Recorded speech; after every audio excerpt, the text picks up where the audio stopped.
Styanax.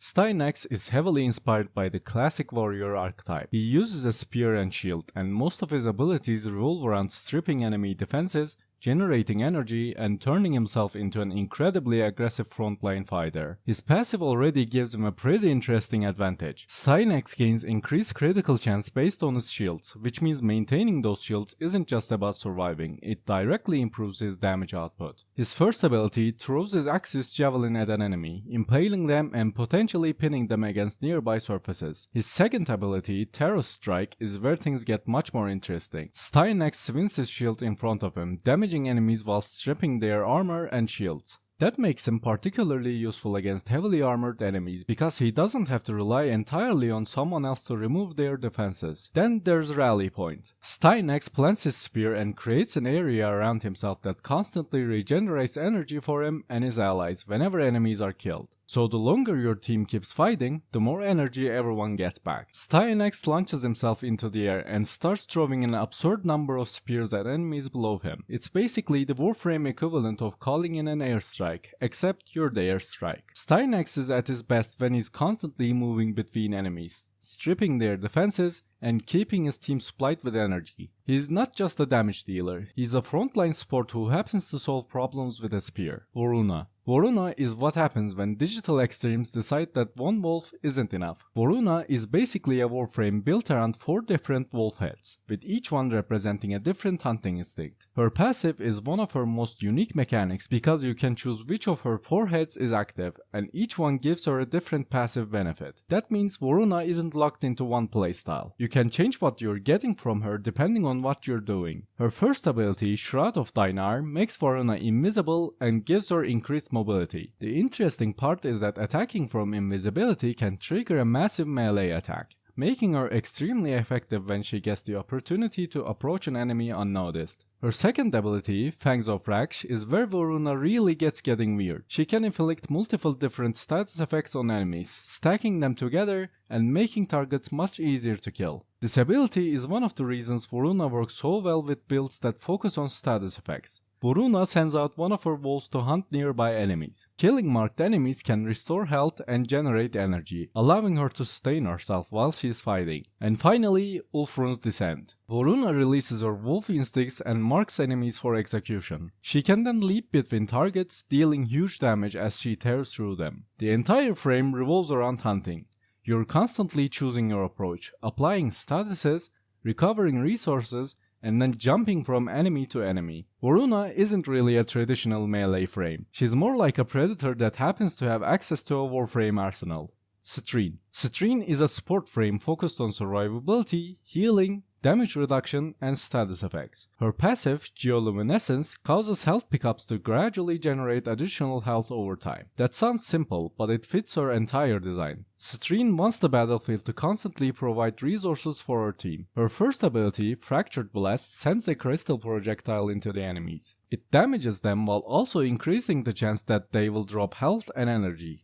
So right from the start, she's creating resources for everyone around her. Her second ability, Preserving Shell, gives Citrine and nearby allies damage reduction. And as the squad keeps killing, that protection becomes stronger. Her third ability is where she gets particularly useful. Prismatic Gem creates a crystal that fires at enemies affected by Citrine's abilities. The gem can deal different elemental damage and helps spread status effects throughout groups of enemies. Then there's Crystallize. Citrine fires crystal growths across the battlefield, damaging enemies and covering them in weak points. Attacking those weak points makes enemies much easier to kill and can significantly improve your team's damage output. Kullervo. Kullervo is one of the strangest warframes in the game because his entire design revolves around guilt, curses, an absolutely ridiculous amount of melee damage. His first ability, Wrathful Advance, allows him to teleport directly to an enemy and perform a guaranteed heavy attack. This is already ridiculous by itself, but the ability can also give him increased critical chance, turning him into a monster when paired with strong melee weapons. His second ability, Recompense, has Kullervo throwing knives at nearby enemies. Every enemy he hits becomes part of the healing process, allowing Kullervo to recover health as he damages his targets. Then there's Collective Curse. He links multiple enemies together with a curse. When one of those enemies take damage, the others suffer from the same damage. Instead of having to kill 10 enemies individually, you can essentially turn them into one giant damage sharing group. Then finally there's Storm of Ukko. Kullervo summons a massive storm of knives around the battlefield, striking enemies and dealing heavy damage. The combination of these abilities make him one of the strongest melee-focused Warframes. Dagath.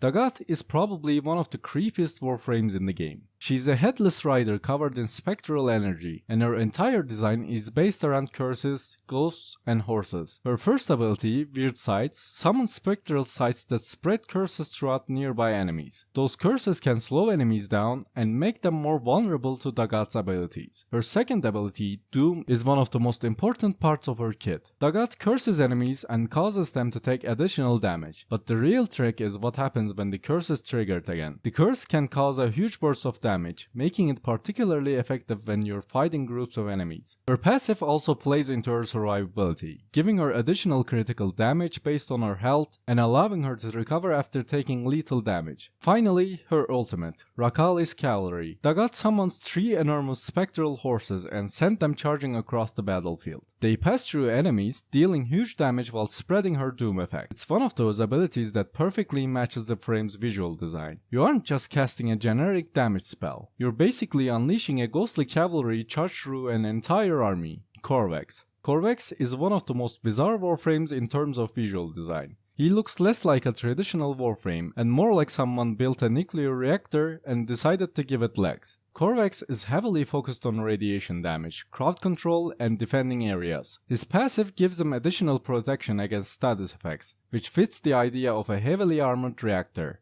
His first ability creates a massive radiation beam that can pass through enemies. His second creates concrete pillars that trap and damage enemies. His third ability, Containment Wall, creates a giant wall that travels forward and crushes enemies caught in its path. It's exactly as subtle as it sounds. And then his ultimate, Crucible Blast. Qorvex unleashes a massive beam of radiation from his chest, hitting enemies in front of him and spreading radiation effects. The fun part is how all these abilities work together. Qorvex can gather enemies, lock them down, spread radiation, and then vaporize the entire group with his ultimate. Dante. Dante is probably one of the most unique Warframes we've covered so far, because instead of just pressing an ability button, Dante is basically writing spells. His entire kit revolves around combining 3 different abilities called verse abilities. The first is Light Verse, the second is Dark Verse, and the third is Final Verse. The important part is that the first 2 aren't really the final spell. They're ingredients. You combine them in different orders to create different final verse abilities. And this gives Dante an entire system of spell combinations to work with. One combination can create Word Warden, which summons a book-like companion that attacks enemies. Another combination creates a massive amount of overguard for Dante and his allies. And another creates a huge area of damage that tears through enemies. The really cool part is that Dante doesn't have to choose between being a sport frame or damage frame. He's basically a Warframe Gandalf. Except Gandalf has a gun, a sword, and absolutely no problem turning an entire room into a massacre. Jade. And finally, we have Jade. Her entire team is built around angels, music, light, and sacrifice. And that becomes very important because Jade's abilities are designed around keeping allies alive, while also dealing damage to enemies. Her first ability creates an area that damages enemies and can spread effects across groups. Her second ability allows Jade to apply different musical effects that can either support allies or weaken enemies. This gives her a lot of flexibility depending on what the team needs. Her third ability is especially important because Jade can manipulate the battlefield while supporting allies and helping keep them alive. And then there's Glory on High. Jade takes to the air and uses her glory weapon to rain damage down onto enemies below. This completely changes how she moves around the battlefield. The interesting thing about Jade is that she doesn't fit neatly into one role. She's capable of healing, supporting, or damaging. And she has tools that make her useful in both normal missions and more demanding content. She is essentially an angelic support frame that can turn into aerial weapons platform whenever she feels like it. Thank you for watching.